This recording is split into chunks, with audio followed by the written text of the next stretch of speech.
Last week, the United States carried out a massive military strike against ISIS targets in Syria. Fighter jets, attack helicopters, artillery systems, and precision-guided weapons were all used in a coordinated operation. More than 70 ISIS locations were targeted across central Syria. The US military said the strike was in retaliation. Just days earlier, on December 13th, 2 US soldiers and 1 civilian interpreter who was working with American forces were killed in a deadly attack in the ancient Syrian city of Palmyra. 3 other US soldiers were injured. Washington then said the attacker was linked to the Islamic State group, also known as ISIS. Palmyra is a symbolic location and was once home to UNESCO-listed ruins. But the city was seized by ISIS during the height of the group's power nearly a decade ago. Although ISIS was pushed out years ago, the attack showed that the group is still active. US Central Command or CENTCOM said the strikes targeted ISIS fighters, weapons depots, training camps, and logistical hubs. More than 100 precision munitions were used. Jordanian fighter jets also took part, highlighting regional cooperation in the operation. At a political rally in North Carolina, President Donald Trump spoke about the operation and why he ordered it. We hit the ISIS thugs in Syria who were trying to regroup after their decimation by the Trump administration 5 years ago. We hit them hard. I ordered a massive strike on the terrorists that killed our 3 great patriots last week. 2 soldiers, 1 interpreter, all great people. And it was very successful. It was precision. We hit every site flawlessly. Trump also warned that any group attacking Americans would face overwhelming force. On social media, he said the United States was imposing very serious retaliation and that those responsible would be hit harder than ever before. So why is ISIS still active in Syria? To understand that, we need to go back.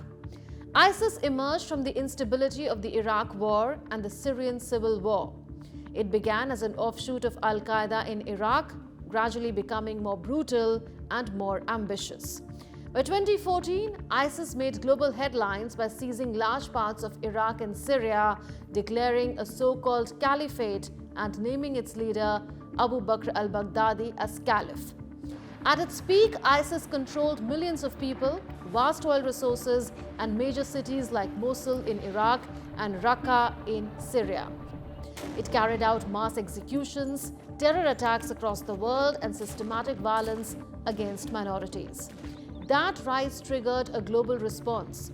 The United States formed a coalition, bringing together dozens of countries. The strategy relied on local ground forces supported by US air power, intelligence, and training. In Syria, the most important US partners were the Kurdish-led Syrian Democratic Forces or SDF. The SDF is a coalition dominated by Kurdish fighters with Arab and other local groups included. With US support, the SDF fought ISIS town by town, eventually capturing Raqqa, the group's de facto capital. In 2019, the coalition announced that ISIS had lost the last piece of territory it controlled in Syria. Later that year, the United States carried out a special forces raid in northwestern Syria that killed Abu Bakr al-Baghdadi. Cornered during the operation, Baghdadi detonated an explosive, killing himself. His death marked a symbolic end to ISIS territorial rule. But ISIS did not disappear. Instead, it shifted strategy. Let's listen into what an expert says. ISIS still has a presence in the physical space. Both the central ISIS core in Syria and Iraq and some of its affiliates worldwide still have the capability to direct, incite attacks in the West and other parts of the world. It's not as strong as 10 years ago in the heyday of ISIS, but it still exists. Most importantly, ISIS still has a very strong presence online. It still has propaganda arms that produce messages that are very popular in certain quarters of the internet and are still reachable by individuals in the West. the propaganda has also become diffuse, meaning that so-called ISIS fanboys can produce their own ISIS-inspired propaganda and disseminate it on a variety of platforms. Today, ISIS operates as an insurgent network, not a governing force. It hides in remote desert areas, particularly in central and eastern Syria, and carries out ambushes, assassinations, and bomb attacks. The United Nations estimates that ISIS still has 5,000 to 7,000 fighters spread across Syria and Iraq. The group no longer controls cities, but it remains dangerous. After Baghdadi's death, ISIS leaders were replaced one after another, often killed in raids or airstrikes. The group is now believed to be run by a shadowy leadership structure, with commanders operating in small cells to avoid detection. And the Palmyra attack was also such a strategy. US officials said the gunman targeted a convoy of American and Syrian forces before being killed. Syrian authorities later described the attacker as a member of Syria's security forces who was suspected of holding extremist views. No group officially claimed responsibility, but Washington blamed ISIS-linked elements.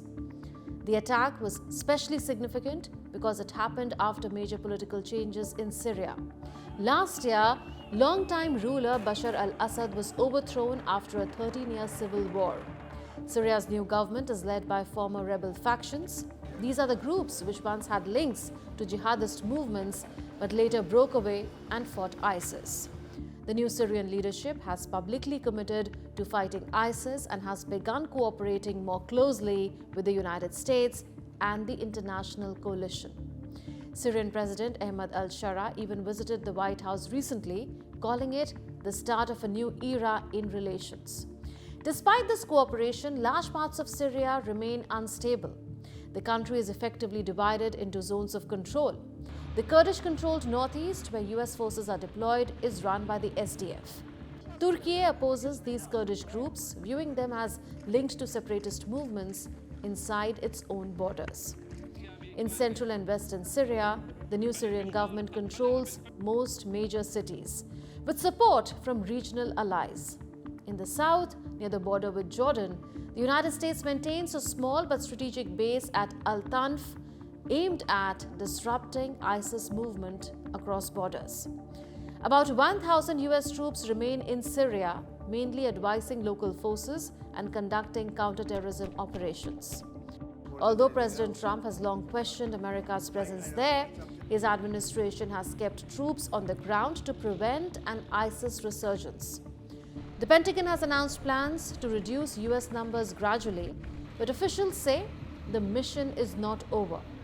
Defense Secretary Pete Hegseth described the latest strikes as Operation Hawkeye Strike, saying they were not the start of a new war, but a clear message.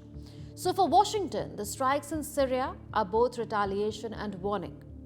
And one thing is clear: the fight against ISIS is far from over.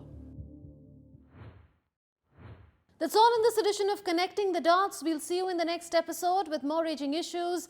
Until then, it's a goodbye from all of us in the Delhi newsroom. This is Munmun Bhattacharya signing off. Take care and stay safe.